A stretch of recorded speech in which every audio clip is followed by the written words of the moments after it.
So we'll continue with other motivational theories. We have Elton Mayo. For Elton Mayo, he believes there's need for human relations for the workplace to be productive. It means there should be a relationship between both workers and managers. With a cordial relationship between workers and managers, workers will be motivated. That is according to Elton Mayo. So I'm going to read for you. Elton Mayo uses the Elton studies to explain the human relations that brings about increased productivity. So there's Elton effect, which means if you are doing well, if you have a cordial relationship with your employees, it will return back to what efforts they put into the job. So just have a cordial relationship with them. Make sure they are satisfied. The effort will be put back into the business. So the effort you put in making sure that they are satisfied is the same effort they put in applying to their jobs. That's the Elton effect. So make them happy and your job will go better. That's Elton effect. Do you get Elton effect here? Do you get it, guys? Okay, so the Elton effect. It is noted that workers were not motivated due to monetary incentives. Due to the studies, as their motivation was as a result of stronger teamwork, better communication, which was developed among workers. So workers you need them to come together. You need a better communication. When we talk about better communication, not just between workers, even between the workers and managers. When there's no information missing between workers and managers, things will go swiftly and they'll be able to achieve their goal.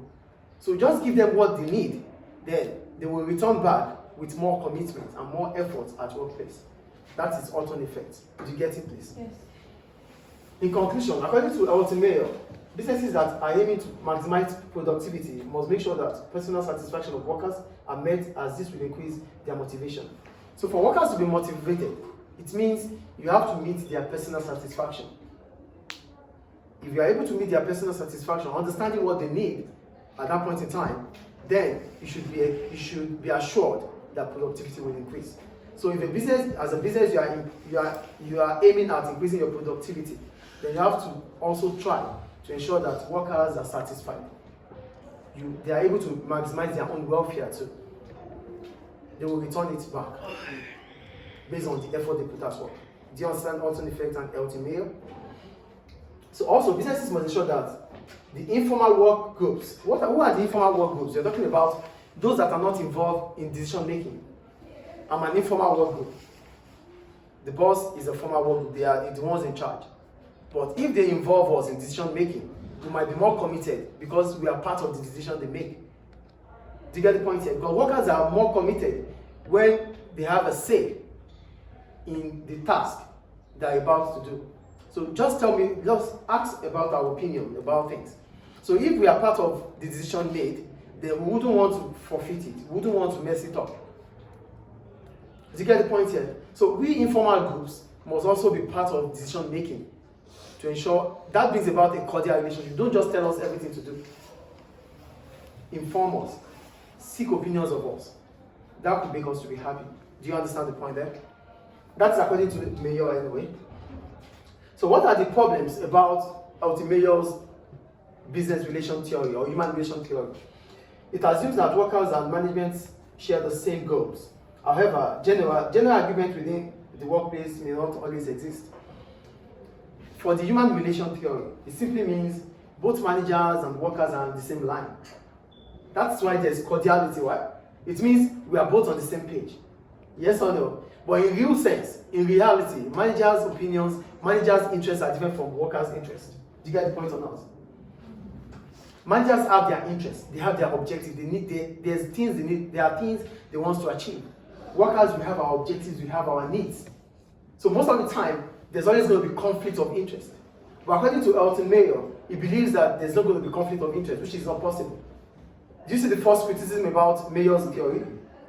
It is assumed that workers and managers are always going to be agreeing, or always going to have agreement.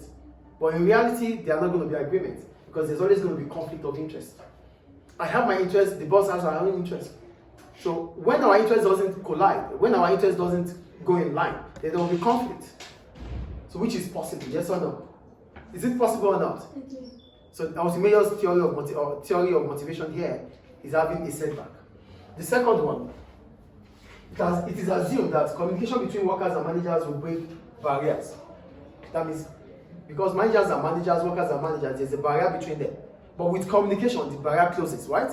But in real sense, it does not. I'm going to tell you why. It could be argued, however, that knowledge of managers and the remuneration of managers may create a greater barriers and dissatisfaction. Now, if, for example, based on the fact that I'm an informal worker and my boss seeks my advice, I could why do I have to give my boss advice when she's getting more than I get? Why do I have to give her advice when she's going to be the one they're going to praise, not me? It is assumed that she should know more than I do. Why is she asking for advice? Do you get the point here? So there's always, normally with communication, the barrier should close, right? But because we have more communication now, I could know her or his weakness, and he or she could know my weakness or my strength.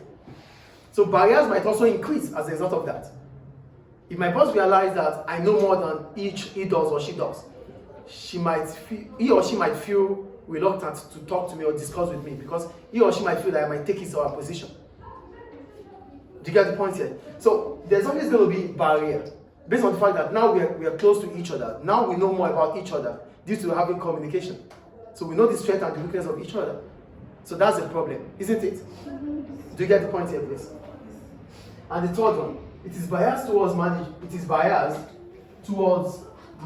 because it may be seen as a way to treat workers to be more productive and another way to reduce trade union power. Now that we're using Elton's theory, which allows workers and managers to come together to make workers to be more productive, managers might always communicate with us because they want to get the best out of us, not because they valued us, but they are tricking us that they valued us so that we can do more. Do you get the point here? Do you understand the point or not? Managers might trick workers that they are valuable because managers want them to do more. So they bring them closer for them not to ask for what they are supposed to ask for. So they put more effort because they are being seen as being valuable. But in real sense, they are not valuable. That's the first point. Another point is that, you know what trade unions are? Trade unions are interest groups. Groups that are set to protect the interests of workers. So if there's discrimination at workplace, I could as well talk to the trade union to fight for me. But because I have a close relationship with the management, I would not want to use the trade union anymore. So whatever the management does, it's okay for me. Because we are cordial now. Do you get the point here? Yes. So with cordiality between workers and managers, trade union becomes powerless because they don't have anything to discuss. So whatever the weakness you have, you won't be able to discuss it with the trade union because you don't want to disappoint, you don't want to betray your management because you have cordial relationship with them.